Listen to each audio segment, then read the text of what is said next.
میدونم خیلیاتون مثل من عاشق کومان و میا هستین و قراره تو این ویدیو با محمد کومان رو به خونه هامون بیاریم. بازم اومدم با یه بازی چرت و پرت دیگه، هرچی بازی قبل این بود بنداز در حال دیدن کومان بودم و به فکر این که ایده ویدیوی بعدیم چی باشه. یهو یک فکری به سرم زد، چرا اصلا من کومان نداشته باشم تو خونمون؟ پس بریم بسازیمش. اولین چیزی که نیاز داریم فایل سه‌بعدی کوروش و میا و ایمان. ولی خب من طراح صنعتی ام و طراحی کاراکتری یاد ندارم. خیلی سخت شروع به پیدا کردن هوش مصنوعی مختلف بودم. هوش مصنوعی اول اشتراک میخواست.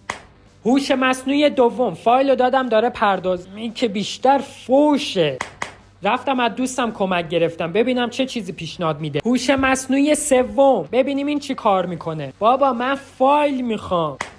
و بالاخره این شما و این کوروش بزرگ نزدیکترین چیزی بود که من تونستم بهش برسم. و حالا میریم میا رو بسازیم. واقعا ذوق دارم. اولین امتحان برای چیه؟ دومین امتحان برای میا. این یک کم بهتر شد ولی باید بهتر از این بشه. و سومین امتحان برای میا. سعی کردم نزدیکترین حالت بشه و ایمانو تونستم با اولین عکس به بهترین حالت و نزدیکترین حالتش برسم. واقعا خوشحالم. بالاخره فایل آماده شد. یعنی من از 10-11 صبح نشستم پا سیستم پای هوش مصنوعی که بتونم یک هوش مصنوعی پیدا کنم فایلای 3D رو از روی عکس بزنه و الان 6 عصره که تونستم بهترین حالتشو بگیرم. یک کم ولی خوب شده، یک کم شبیه شدن. کار هوش مصنوعیه دیگه و امیدوارم اگه میا، کوروش، ایمان این ویدیو رو دیدن خوششون بیاد که باعث افتخارم ببینن. ولی خب کار هوش مصنوعی بوده، کار من نبوده. بریم برای ادامه ویدیو.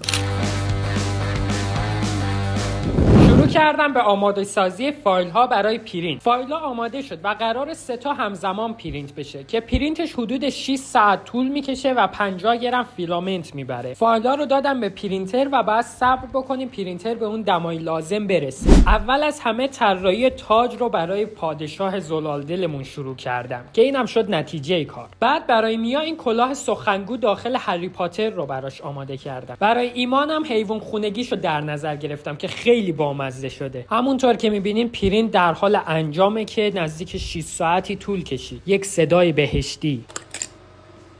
صدا از بهشته. از کوروش توپیایه.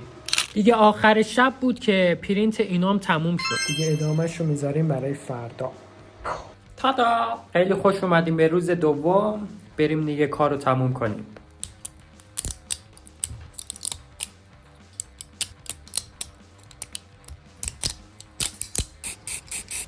فقط موضوعی که وجود داره من رنگ کردن رو یاد ندارم، یعنی کار فانتزی انجام ندادم، برای همین فقط تاج رو رنگ کردم. ولی اگر اینام رنگ میشد خیلی خفن میشد. و بالاخره این شما و این کومان با محمد. فرزندانم مرسی که گرد آمده اید. خوشحالم که از شهرهای خود ایمان آباد و میالند آمده. سلام. نمیدونین چقدر دوستتون دارم، بی نهایت دوستتون دارم. من روزی 2 تا ماهیچه نخورم اصلا روزم شب. خرخولی بلد نیستی یا چی خوری؟ خرخوری.